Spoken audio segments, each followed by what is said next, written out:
Mr. I Chairman. call the honourable member Todd McLeay. I move that the question is now put. Very narrow. No, it's declined. I'm calling the honourable member Grant Robertson. Very much, Mr. Chair, for giving me the call on this matter, and I really just want to carry on in many ways where my colleague Leanne Dalziel left off, because I think the debate about the title of this bill is important. But I want to refer to, in my first opportunity in this particular part of the debate, Mr. Chair, to refer to the supplementary order paper in my own name. Just before I do that, I want to go back to Chris Hipkins' amendment, supplementary order paper number 53, that prevents enactment unless there is a 75% majority.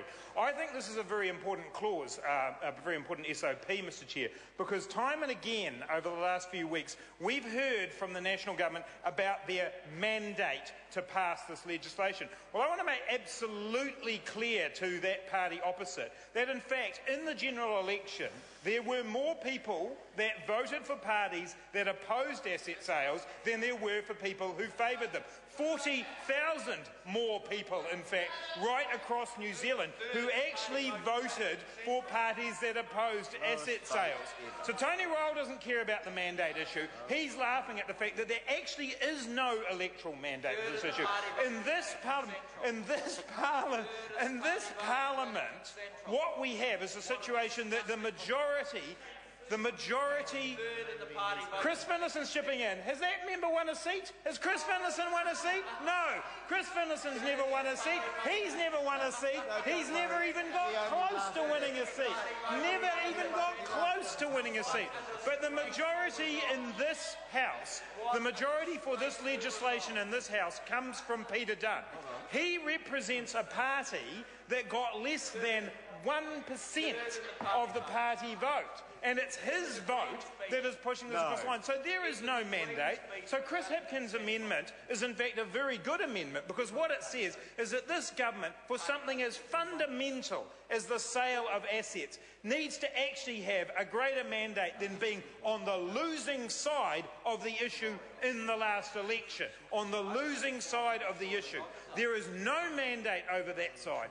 They'd like to crow and claim because they're the largest party in the Parliament. Well, this is a democracy, this is MMP. More people voted against asset sales than they did for them. This amendment from Chris Hipkins actually means that the government would have to come up with the kind of majority that should be in place for some matter of this order. Mr. Chair, the other supplementary order paper I want to refer to is the one in my name, and that is to make sure that the royal assent is not granted until the Finance and Expenditure Committee re-examines the bill in satisfactory detail and recommends to the House that it be passed. I sat on the Finance and Expenditure Select Committee for a brief time during this consideration, and I simply could not believe the attitude. Dr Clark, who has not had enough airtime in this debate, sat through many, many more times than I did. But the one that the committee meeting that particularly I saw that I could not believe was the one where the government decided that they wouldn't get officials to go away and find out whether or not power prices were in fact higher in private companies than they were in state-owned enterprises. That was put before the committee, officials were asked to look at it, and the government would not give those officials the time they needed to go away and do that work. They gave such a limited time to be able to consider issues like that. They rushed through the debate. We all have heard the stories in this House of how select committee submitters were treated, given incredibly short periods of time, patronised by government members, asked by government members like Maggie Barry who they voted for, who they supported. That's outrageous. That is outrageous. It should not be part of our select committee process. And this select committee, which had over 1,500 submissions, were not able to hear those submissions in any kind of detail. They were not able to hear proper arguments. And the government, in this case, really truly showed its colours, because they backed the 1%.